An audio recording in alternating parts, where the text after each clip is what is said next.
বিদেশ থেকে ঋণ নিয়ে রোহিঙ্গাদের জীবনমান উন্নয়নের উদ্যোগ নিয়েছে সরকার। জানা গেছে ৪,০০০ কোটি টাকা ব্যয়ের ওই প্রকল্পের প্রায় অর্ধেকই বিশ্ব ব্যাংক থেকে ধার করা হবে। মঙ্গলবার জাতীয় অর্থনৈতিক পরিষদের নির্বাহী কমিটি এ সংক্রান্ত প্রকল্পটির অনুমোদন দিয়েছে। যদিও পরিকল্পনা কমিশন বলছে ঋণ নয়, অনুদানের অর্থ ব্যয় করা হবে ওই প্রকল্পে। ওয়ালটন ফ্রিজ কিনে অনেকের মতো আপনিও হয়ে যেতে পারেন মিলেনিয়াল। সেরা পণ্যের সেরা অফার। মিয়ানমারের জান্তা সরকারের নির্যাতনের শিকার হয়ে ২০১৭ সালের ২৫শে আগস্টের পর থেকে বাংলাদেশে পালিয়ে এসেছিল ১০ লাখেরও বেশি রোহিঙ্গা।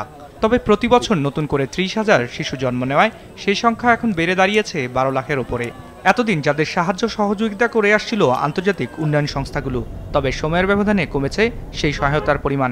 এমন বাস্তবতায় রোহিঙ্গা জনগোষ্ঠীর জন্য নিরাপদ পানীয়, শিশুদের জন্য প্রাথমিক বিদ্যালয় নির্মাণ সহ সার্বিক জীবনমানের উন্নয়নে ৪,০৮১ কোটি টাকার একটি গুচ্ছ প্রকল্প নিয়েছে সরকার, যেখানে সরাসরি রাষ্ট্রীয় তহবিল থেকে ২৬১ কোটি টাকা, বাকি ২,৩১৯ কোটি টাকা নেওয়া হবে ঋণ, আর অনুদান পাওয়া যাবে ১,৪৮৫ কোটি টাকা।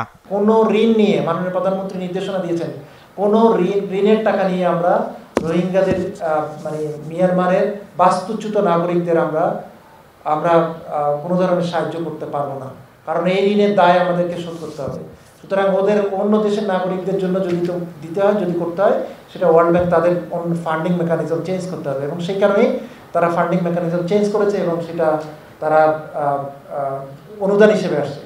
আর ঋণ যেটা আমাদের সাথে দিয়েছে সেটাও খুবই নন কনসেশনাল লোন এবং সেটার ইন্টারেস্ট রেট খুব কম। যেহেতু আমাদের নিজেদেরই ওই জায়গায় কাজ করতে হতো, সেই কাজটা আমরা এখন বিশ্ব ব্যাংকের সহায়তা করছি। আমরা তো আমাদের এই নিয়ন্ত্রণ ছাড়তে পারি না।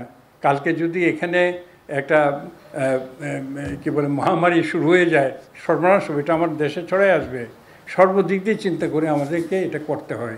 সুতরাং রোহিঙ্গা চাপায়া দিচ্ছে না বিশ্ব ব্যাংক যা দিচ্ছে সেটা আমরা আমাদের মত নিয়ে দিচ্ছি, সুষ্ঠুভাবে এটা করছি। রোহিঙ্গা ও স্থানীয় জনগোষ্ঠীর জীবনমান উন্নয়নে আরেকটি প্রকল্পের অনুমোদন দেওয়া হয় একনেক সভায়।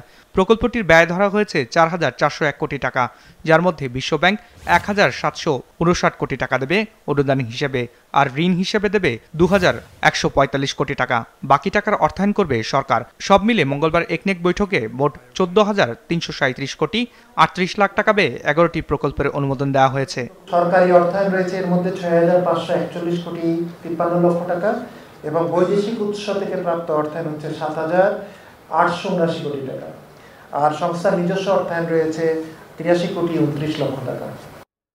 প্রধানমন্ত্রীর সভাপতিত্বে অনুষ্ঠিত একনেক সভায় ঘূর্ণিঝড় রিমেলের প্রভাবে মোট কী পরিমাণ ক্ষয়ক্ষতি হয়েছে তা রোববারের মধ্যে নিরূপণ করে দুর্যোগ ব্যবস্থাপনা ও ত্রাণ মন্ত্রণালয়কে যথাযথ ব্যবস্থা নেবার তাগিদ দিয়েছেন প্রধানমন্ত্রী শেখ হাসিনা।